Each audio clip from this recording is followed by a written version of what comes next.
ಆಗ್ಲೇ union budget ಬಗ್ಗೆ ಬೊಮ್ಮಾಯಿ ಅವರು ಮಾತನಾಡ್ತಾ ಇದ್ರು, ಕೋಟ ಶ್ರೀನಿವಾಸ್ ಪೂಜಾರಿ ಅವರು ಹೇಳಿದ್ರು, ಹಾಗೆ ಶೆಟ್ಟರ್ ಅವರು ಹೇಳ್ತಾ ಇದ್ರು, ಐಟಿ ಬಿಟಿ ಕೊಟ್ಟಿರುವಂತಹ ಕೊಡುಗೆ ಅದರ ಲಾಭ ನಮ್ಮ ರಾಜ್ಯಕ್ಕೆ ಅಲ್ವಾ ಅನ್ನೋದಾಗಿ ಹೇಳ್ತಾ ಇದ್ರು. ಇನ್ನು ಕಾಂಗ್ರೆಸ್ ಲೀಡರ್ಸ್ ಮಾತನಾಡಿದ್ದಾರೆ. ಅವರ ವಿಚಾರ ಥಿಂಕಿಂಗ್ ಯಾವ ರೀತಿಯಾಗಿದೆ, ಏನ್ ಹೇಳಿದ್ದಾರೆ ಬನ್ನಿ ನೋಡೋಣ. ಹೊಸ ಕಾನೂನು ಮಾಡಬೇಕು ನೋಡಿ. ತಾವು ನಮಗೆ ಕೇಳ್ತಾ ಇದ್ದೀರಾ, ಈ ಮೈಕ್ರೋ ಫೈನಾನ್ಸ್ ಬರೋದು ಸೆಂಟ್ರಲ್ ಗೌರ್ಮೆಂಟ್ ಕೆಳಗಡೆ. ಸೆಂಟ್ರಲ್ ಗೌರ್ಮೆಂಟ್ನವ್ರು ಏನು ಮಾಡ್ತಾ ಇದ್ದಾರೆ ಸ್ವಲ್ಪ ದಯವಿಟ್ಟು ಹೇಳಿ. ಇಲ್ಲಿ ಸೆಂಟ್ರಲ್ ಮಿನಿಸ್ಟ್ರುಗಳು ಸ್ಟೇಟ್ಮೆಂಟ್ ಕೊಡ್ತಾ ಅವರಲ್ಲ, ಏನು ಅವ್ರು ಬರೀ ಸ್ಟೇಟ್ಮೆಂಟ್ಗಳು ಕೊಡೋಕ್ಕೆ ಮಿನಿಸ್ಟರ್ ಆಗಿರೋದ? RBI ಯಾರ ಕೆಳಗೆ ಬರುತ್ತೆ? ನಾನ್ ಬ್ಯಾಂಕಿಂಗ್ ಫೈನಾನ್ಸ್ ಕಂಪನಿ ಯಾರ ಆ್ಯಕ್ಟಿಗೆ ಬರುತ್ತೆ? ಸೆಂಟ್ರಲ್ ಗೌರ್ಮೆಂಟ್ಗೆ ಬರೋದು. ಇವ್ರು ಬರೀ ಇಲ್ಲಿ ಬರೋದು ಮೀಡಿಯಾ ಮುಂದೆ ಸ್ಟೇಟ್ಮೆಂಟ್ಗಳು ಕೊಡೋದು ಬಿಟ್ಟರೆ, ಇವತ್ತು ಮೈಕ್ರೋ ಫೈನಾನ್ಸ್ನಿಂದ ಜನಗಳಿಗೆ ಆಗ್ತಾ ಇರೋ ತೊಂದರೆ ತಪ್ಪಿಸೋದಕ್ಕೆ ಸೆಂಟ್ರಲ್ ಗೌರ್ಮೆಂಟ್ನವ್ರು ಏನು ಮಾಡಿದ್ದಾರೆ? ಈ ಜನಗಳ ನೋವು ಅವರಿಗೆ ತಲುಪ್ತಾ ಇಲ್ವಾ? ಕೇಳಿಸ್ತಾ ಇಲ್ವಾ?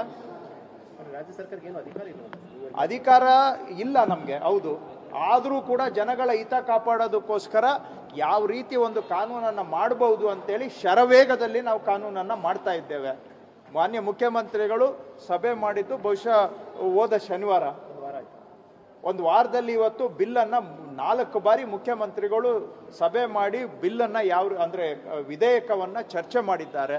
ವಿಧೇಯಕ ಮಾಡಬೇಕಾದ್ರೆ ಸೆಂಟ್ರಲ್ ಗೌರ್ಮೆಂಟ್ನ ಮ್ಯಾಂಡೇಟ್ ಇರುವಾಗ, ಅದರ ಮಧ್ಯೆ ಕೂಡ ನಾವೊಂದು ವಿಧೇಯಕ ಮಾಡಬೇಕಾದ್ರೆ ಎಲ್ಲ ಸರಿ ತೂಕ ಮಾಡಿ ಅಳತೆ ಮಾಡಿ ಮಾಡಬೇಕಾಗತ್ತೆ. ಆ ಕೆಲಸವನ್ನು ಒಂದು ವಾರದ ಒಳಗಡೆ ಇವತ್ತು ಆರ್ಡಿನೆನ್ಸನ್ನು ನಾವು ರೆಡಿ ಮಾಡಿದ್ದೇವೆ.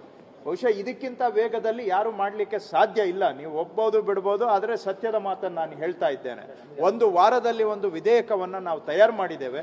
ಕೇಂದ್ರ ಸರ್ಕಾರ ಕಣ್ಮುಚ್ಕೊಂಡು ನಿದ್ದೆ ಮಾಡ್ತಾ ಇರುವಂಥ ಸಂದರ್ಭದಲ್ಲಿ ರಾಜ್ಯ ಸರ್ಕಾರ ಎಚ್ಚೆತ್ತುಕೊಂಡು ಜನಗಳ ನೆರವಿಗೆ ನಾವು ಧಾವಿಸುವಂಥ ಕೆಲಸವನ್ನು ಮಾಡ್ತಾ ಇದ್ದೇವೆ. ಈಗ ರೈತರಿಗಾಗಿ ಕಿಸಾನ್ ಕಾರ್ಡ್ ಸಾಲದ ಮಿತಿ 5 ಲಕ್ಷಕ್ಕೆ ಏರಿಸಿದ್ದೇವೆ ಅಂತ ಹೇಳ್ತಿದ್ದಾರೆ.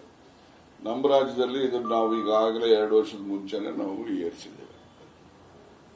ಇದು ಅವರು ಏರಿಕೆ ಮಾಡಿದ್ದೇವೆ ಅಂತಕ್ಕಂಥದ್ದನ್ನೇ ಹೇಳ್ಕೊಳ್ತಕ್ಕಂಥದ್ರಲ್ಲಿ ವಿಪರ್ಯಾಸ ಏನಿದೆ? 5,400 ಕೋಟಿ ರೂಪಾಯಿಯನ್ನ ಈ ಒಂದು ಬಾಬ್ಗೆ ಹಣ ರಿಲೀಸ್ ಮಾಡ್ತಾ ಇದ್ರು ಹಿಂದೆ. ಈ ಸರಿ 2,340 ಕೋಟಿ ಕೊಟ್ಟಿದ್ದಾರೆ.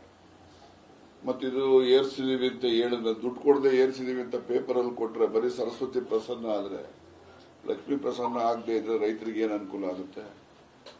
ಅದರಿಂದ ಇದು ಸುಮ್ಮನೆ ಈ ರೈತರಿಗೆ ಮೋಸ ಮಾಡತಕ್ಕಂಥದ್ದು, ರೈತರನ್ನ ತಪ್ಪುದಾರಿಗೆ ಅವರಲ್ಲಿ ತಪ್ಪು ಅಭಿಪ್ರಾಯ ಮೂಡಿಸುವಂತ ಕೊಡುಗೆ ಇದು ಅಂತಕ್ಕಂಥದ್ದು. ಇದನ್ನ ನಿಜಕ್ಕೂ ಕೂಡ ಖಂಡಿಸ್ತೇನೆ ನಾನು. ಇವರು ದುಡ್ಡು ಕೊಡದೇನೆ ಇಲ್ಲಿ ಮಿತಿ ಹೆಚ್ಚಿಸ್ಕೊಂಡು ಹೋಗ್ತೀವಿ ಅಂದ್ರೆ ಏನ್ ಬರ್ತದೆ ದುಡ್ಡು? ಏನ್ ಕೋಆಪರೇಟಿವ್ ಇನ್ಸ್ಟಿಟ್ಯೂಷನ್ಸ್ ಏನ್ ಪ್ರಿಂಟಿಂಗ್ ಮಿಷನ್ ಇಟ್ಟಿದಾವ ಇವು?